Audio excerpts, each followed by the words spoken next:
Hello, I am Dr. Fernanda Camargo and I am the Equine Extension Professor at the University of Kentucky.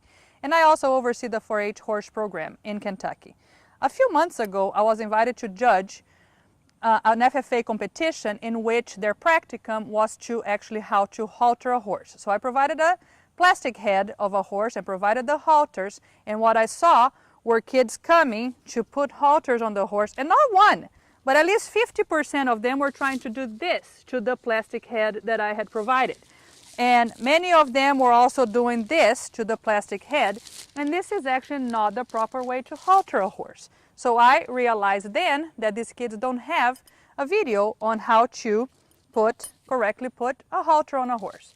So what you do, you approach the horse, you have him secured by the neck, and you can, if you're taller, you can already start from the neck and put it on the muzzle of the horse and buckle, or if you are shorter, you can actually just go on the muzzle and put the strap over the pole of the horse, buckle the halter to the proper fitting of the size of the head of the horse and buckle, and this is it. This is how to halter a horse.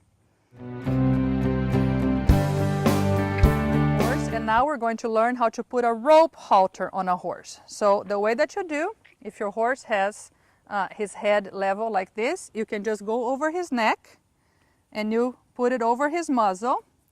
You come with the strap here and go inside the loop.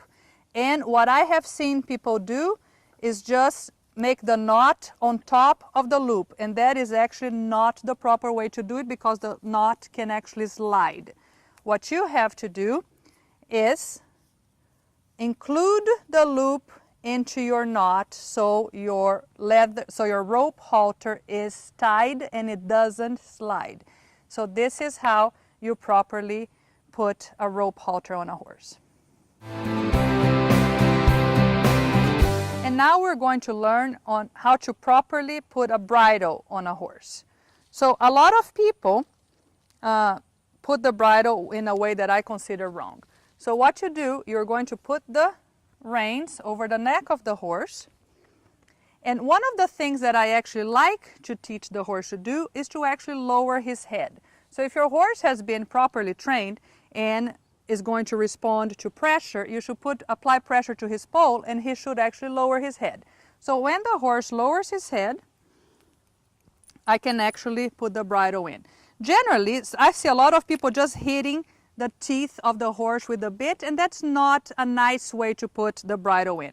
What I like to do is to actually put my thumb inside the mouth of the horse, and slowly he's going to open his mouth, and I can then slide the bit in the horse. And then because I put pressure on his pole, he has lowered his head, and he's not fighting, and then I can quietly and gently mess with his ears and fit the bridle in a proper way. So now that we put on the bridle on the horse, we're going to remove it. So to remove it, you just undo the fastening, and then you slowly remove it from the mouth, and you wait for the horse to actually spit it out instead of being fighting with the horse, and that can also hurt his teeth as well. So just be kind and nice to your horse. And this is how we put a bridle on, a rope halter on, a leather halter on, and how we actually also remove the bridle from the horse.